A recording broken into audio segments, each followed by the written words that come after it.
Single-phase rectification. In this presentation, we're going to look at what single-phase rectification is, what parts we need for it, calculations, and what to expect for operation. Here's an example of single-phase AC. Obviously, if we take a conductor and we rotate it through a magnetic field, we're going to get a sinusoidal sine wave. That's going to have equal parts positive and negative alternation, which works for a lot of equipment. However, some equipment requires a direct current. Now, rectification is the practice of converting voltage AC to DC. Now, why would we want to do that? Well, there's a whole bunch of different systems that utilize DC, like battery charging, UPS systems, power supplies for electronics and controls, coupling of different frequency AC systems, and different industrial manufacturing heating processes. Let's take a look at a few of them. Here's battery charging.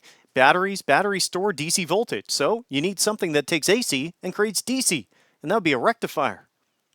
UPS systems use batteries in order to provide AC to a load like in a hospital.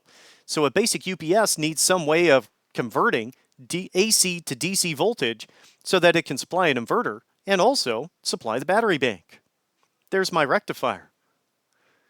An example of real UPS systems would look like things like this, and even larger ones like that in the industrial side, and holy smokes, massive ones the size of rooms. Now here's some industrial controls. A lot of these are going to be run by DC voltage. So we need a rectifier in order to provide power for them. When we have high voltage systems or any type of system that we want to couple together but it's a different frequency, then we need to have a rectifier. And the rectifier takes that AC and creates DC. So places like Japan, where they operate on two frequencies, you probably have some rectifiers in that power system. And finally, industrial manufacturing and heating, arc furnaces, aluminum smelting, a lot of them operate on direct current. So there is massive rectifying systems at these facilities. Again, rectification is converting AC to DC, and that requires a rectifier. Rectifiers use diodes, and sometimes other types of thyristors, in an AC system to create DC. Well, let's take a look at the first type of rectification, and it's known as half-wave rectification. This is half-wave rectification in action. It is a single diode connected in series with a DC load to an AC source. And we can see here, just by virtue of the diode only being forward biased for half of the AC sine wave, that it's going to conduct for only one alternation of that sine wave, the positive alternation, based on how it's connected into the circuit right now. So this is a basic rectifier.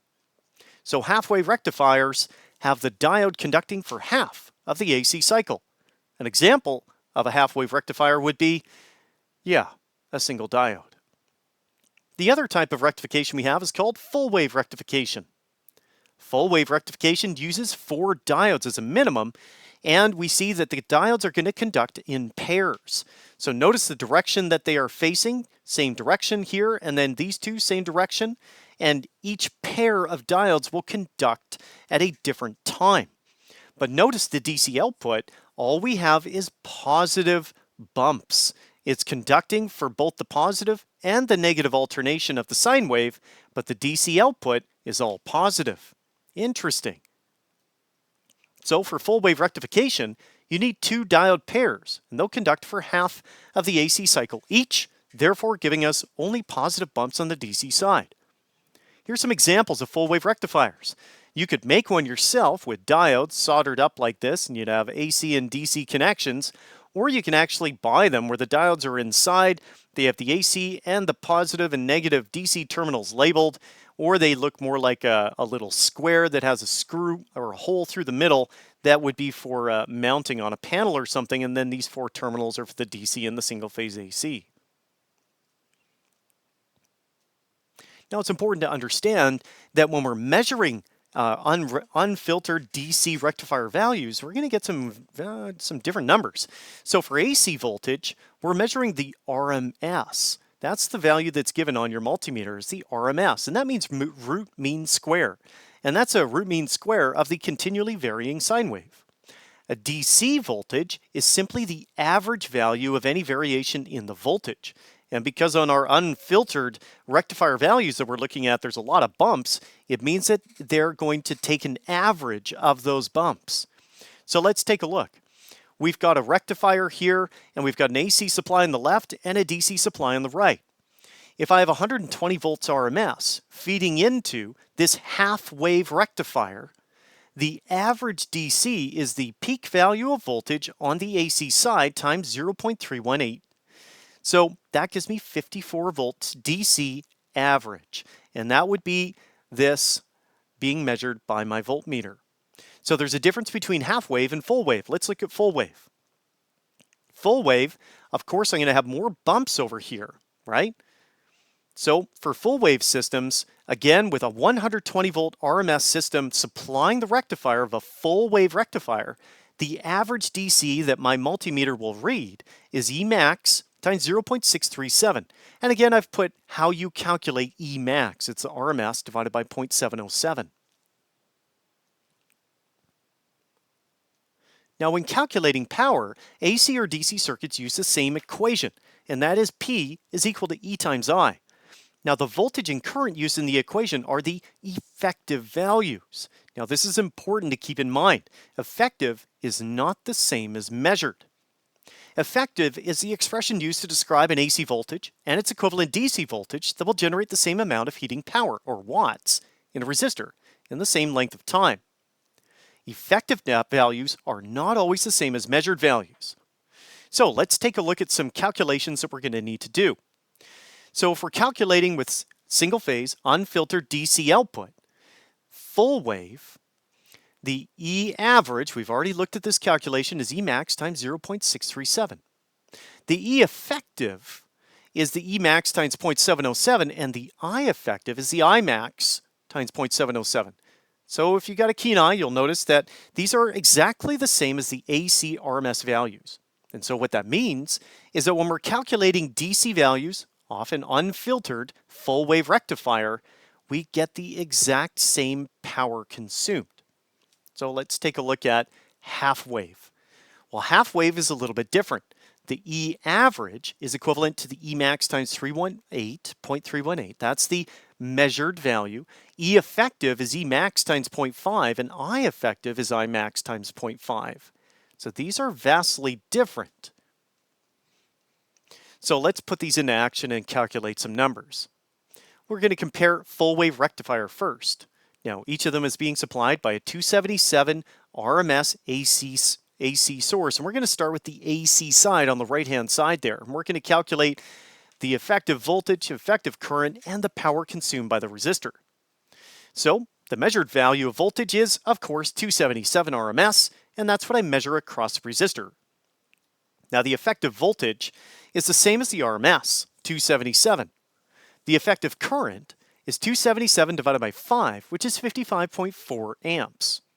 And finally, the power consumed by that 5 ohm resistor is 277 times 55.4, which gives me 15.34 kilowatts. Okay, well, let's compare that to the left-hand side, which is the DC. On this side, the measured voltage is 277 times 0.637, 176.44 volts. The effective voltage is the same as the RMS, 277. And that's important because that's the voltage I'm going to be using in order to determine the power and the current. So the effective current is 277 divided by 5, 55.4, and of course the watts consumed is exactly the same as the AC system, 15.34 kilowatts. Now, the same power was consumed in both circuits. And it kind of makes sense because, well, on the full wave, there's the same number of bumps. If you look at the diagram, same number of bumps, right? None of the bumps have disappeared. AC, we got a bump on the positive, bump on the negative, but the same number of bumps, or I suppose we should say alternations, being used. Now, if we look at a half-wave rectifier, those DC values will be different. Now, I've got the same AC source here in the 5 ohm resistor, 277, so that stays at 15.34 kilowatts. But let's calculate what the value of power is consumed by this 5 ohm resistor if this is only a half-wave rectifier. Well, the measured voltage is going to come out at 88.08 volts. If I want to know the effective voltage, I first need to know what the Emax voltage is. Well, the Emax is the RMS divided by 0.707. So the RMS is 277 volts, right? 277 volts divided by 0.707 gives me 391.79.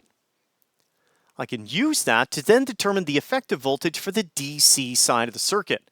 And that's Emax times 0.5, giving me just under 200 volts, 195.88. The Imax current is Emax divided by 5 ohms. So that's 3917. So I want to work out the effective current. That means I'm going to take the Imax, which is here, 39.17, times 0.5. That gives me 19.58 amps. And finally, how much power is being consumed? Well, I got to take my effective voltage and my effective current and multiply them together, and I only get 3.83 kilowatts. So a humongous reduction in the amount of power that is consumed by that resistor simply by virtue of us going to a half-wave rectifier.